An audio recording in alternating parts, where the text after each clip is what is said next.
Здравейте и добре дошли отново в нашия канал, където ви показваме употребявани леки и товарни автомобили нов внос от Германия. Днес от автокъща Армела Auto ви представяме нашето ново попълнение, а именно Fiat Dobo от 2022 година. Практичен и надежден товарен автомобил в удължена макси версия, която предлага повече товарно пространство за пренасене на по-дълги и по-тежки стоки заради по-голямата си товарносилност от цели 900 кг. Оборудването на автомобила включва климатик, навигация, темпомат, мултифункционален волан, заден парктроник с камера, електрически огледала и стъкла и още много други. Автомобилът е с новия фейслифт и е оборудван с 1.6 дизелов двигател и 6-степенна ръчна скоростна кутия, което осигурява отличен баланс между динамика и нисък разход на гориво.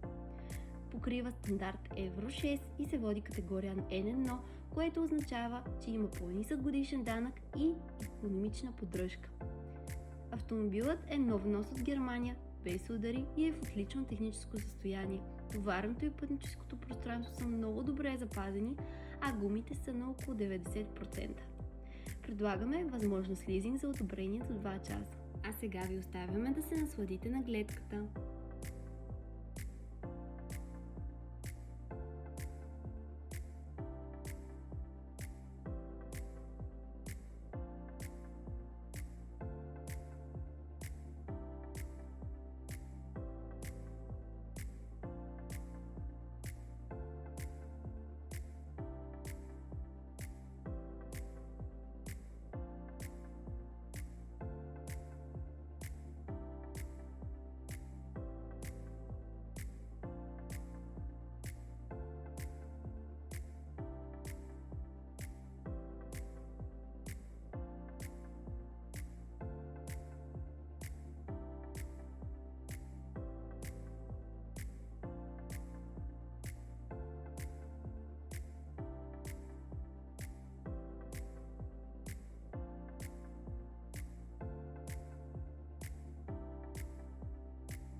Автомобилът се намира в град Петрич.